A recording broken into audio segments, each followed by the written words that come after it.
இயேசு கிறிஸ்துவின் நாமத்தினால் உங்களை வாழ்த்துகிறோம். இந்த நல்ல நாளிலே ஆண்டவருடைய வார்த்தையை நாம் பார்க்கலாம். சங்கீதம் 120 அதிகாரம் 1 என் நெருக்கத்திலே கர்த்தரை நோக்கி கூப்பிட்டேன், அவர் எனக்கு செவி கொடுத்தார்.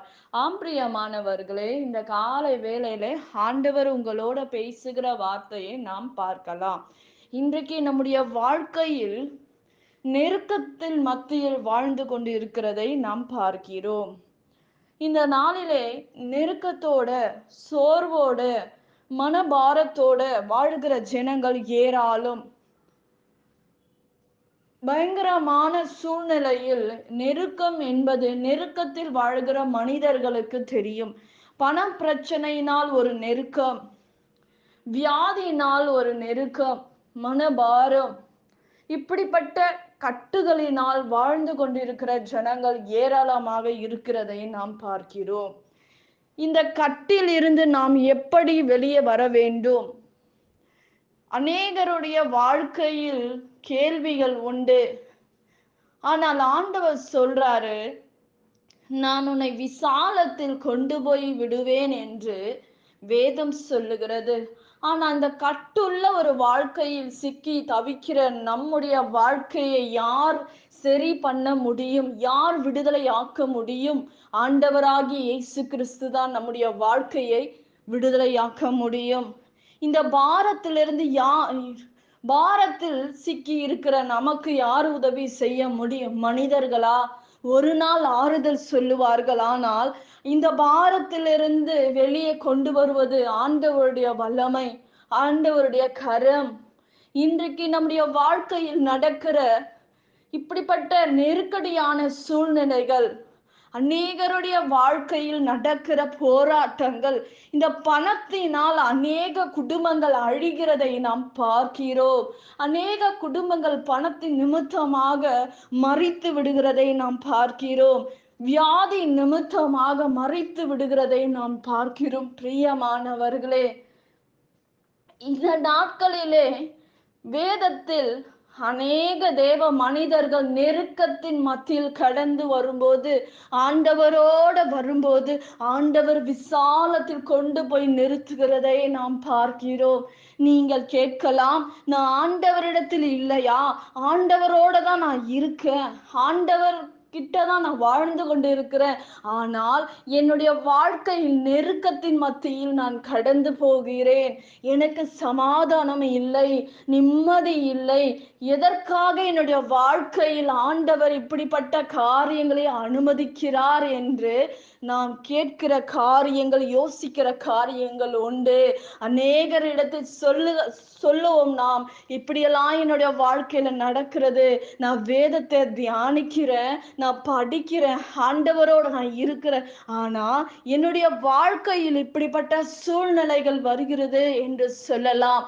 இன்றைக்கு ஆண்டவர் உங்களை பார்த்துதான் சொல்லுகிறார், நீ நெருக்கத்தின் மத்தியில் கடந்து வந்தாலும் உங்களை விடுவிக்கிறவர் ஒருவர் உண்டு, உங்கள் சத்தத்தை கேட்கிற தேவன் ஒருவர் உண்டு என்று வேதம் சொல்லுகிறது. பிரியமானவர்களே, என் நெருக்கத்திலே கர்த்தரை நோக்கி கூப்பிட்டே, அவர் எனக்கு செவி கொடுத்தார் என்று வார்த்தை சொல்லுகிறது. ஆண்டவருடைய வார்த்தை ஒரு நாளும் தரையிலே விழாது. நெருக்கத்திலே ஆண்டவரை நோக்கி கூப்பிட்டேன், அவர் எனக்கு செவி கொடுத்தார். செவி கொடுத்ததினால் மாத்திரம் அல்ல, ஆண்டவர் உங்களை விசாலத்தில் கொண்டு போய் நிறுத்துவார் என்று வேதம் சொல்லுகிறது.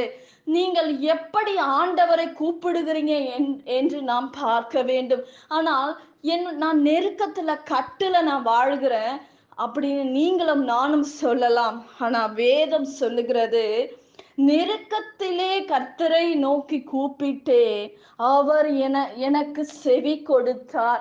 என் நெருக்கத்தின் மத்தியில் நான் இருக்கும்போது ஆண்டவர் என்னுடைய வார்த்தையை கேட்டு எனக்கு செவி கொடுத்து என்னை விடுதலையாக்குகிறார் என்று வேதத்தில் நாம் பார்க்கிறோம்.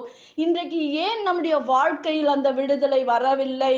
ஏன் இந்த நெருக்கத்தின் மத்தியில் நாம் கடந்து வருகிறோம் என்று நாம் யோசித்து பார்க்க வேண்டும். பிரியமானவர்களே, வேதம் சொல்லுகிறது, கர்த்தர் என் நெருக்கத்தை பார்த்தார், எனக்கு செவி கொடுத்தார், என்னை விடுதலையாக்கினார், நான் உன்னை விடுதலையாக்குவேன் என்று வேதம் சொல்லுகிறது. ஆனால் நம்முடைய வாழ்க்கையில் விடுதலை வரவில்லை. அப்படி என்றால் நம்முடைய வாழ்க்கையில் நாம் ஆண்டவருக்கு என்ன காரியங்கள் செய்திருக்கிறோம்? ஆண்டவரிடத்தில் நாம் பாவ மன்னிப்பு கேட்க வேண்டும். ஆண்டவரிடத்தில் நம்முடைய சாபங்களில் இருந்து விடுதலையை கேட்க வேண்டும். ஆண்டவர் உங்களையும் என்னையும் உருவாக்கினது ஆண்டவரை ஆராதிக்க. இந்த உலகத்தில் இருக்கிற எல்லா ஆசீர்வாதத்தை ஆண்டவர் நமக்கு கொடுத்திருக்கிறார். ஆனால் நாமால் அதை அனுபவிக்க முடியவில்லை. ஆனால் நீங்கள் இந்த நாளிலே உங்கள் சாபங்களில் இருந்து நீங்கள் உங்களை விடுவிக்க வேண்டும். ஆண்டவரிடத்தில் கேட்டு, ஆண்டவருடைய வார்த்தை சொல்லுகிறது, கர்த்தர் மேல் உன் பாரத்தை வைத்துவிடு, அவர் உன்னை ஆதரிப்பார் என்று வேதம் சொல்லுகிறது. பிரியமானவர்களே, இன்றைக்கு உங்கள் பாரங்களை ஆண்டவருடைய சமூகத்தில் வைத்து விடுங்க. ஏசப்பா உங்களுடைய வாழ்க்கையை விடுதலையாக்குவார். உங்களுக்கு செவி கொடுப்பேன் என்று வாக்கு பண்ணுகிறார். இன்றைக்கு சோர்வோட, பாரத்தோட, நெருக்கத்தோட, போராட்டத்தோட வாழ்ந்து கொண்டிருக்கிற உங்களுக்கு பண பிரச்சனை, நாம் நெருக்கத்துல இருக்கலாம். வாடகை கூட கொடுக்க முடியாத இருக்கிற குடும்பங்கள் உண்டு. ஆகாரம் இல்லாமல் தவிக்கிற குடும்பங்கள் உண்டு. ஆண்டவர் அவர்களுடைய காரியங்களை வாய்க்க பண்ணி வானத்தையும் பூமியும் உண்டாக்குன கர்த்தரிடத்திலிருந்து நமக்கு ஒத்தாசை வரும். நாம் ஜெபிக்கலாம். பரலோகத்தில் வாசமாயிருக்கிற அன்பின் பிதாவே, உங்க நாம மகிமைப்படுவதாக, உங்க ராஜ்யம் வருவதாக. ஆண்டவரே, ஏசப்பா, இந்த நேரத்துல நெருக்கத்துல இருக்கிறவங்க பிள்ளைகளை விடுவியும் அப்பா. செவி கொடுப்பேன் என்று சொன்னீங்களா ராஜா, இன்றைக்கு நாங்கள் ஜெபிக்கிறோம் ஆண்டவரே. பண பிரச்சனையினால இருக்கிற பிள்ளைகள், சாப்பிட கூட வழி இல்லாத இருக்கிற குடும்பங்கள் ஆசீர்வதிங்க ஆண்டவரே. வீடு இல்லாதவர்களுக்கு வீடே கொடுங்கப்பா. பண பிரச்சனையில் இருக்கிற பிள்ளைகளை விடுவீங்க ராஜா. பணங்கள் வர வேண்டிய பணங்கள் வருவதாக இயேசுவின் நாமத்தினால. குடும்பங்கள்ல இருக்கிற எல்லா போராட்ட கட்டுகளிலிருந்து விடுதலை ஆக்குங்கப்பா. எல்லா பாரத்திலிருந்து விடுதலை ஆக்குங்க ராஜா. தூக்கம் வராதபடி இருக்கிற பிள்ளைகளுக்கு நல்ல உறக்கத்தை கொடுங்க ராஜா. திருமணத்துக்காக இருக்கிற பிள்ளைகளுக்கு நல்ல வாழ்க்கையை கொடுங்க ராஜா. அப்பா, உங்க கரத்துல ஒப்பு கொடுக்கிறோம். உங்க நாம மகிமைப்படுவதாக ராஜா.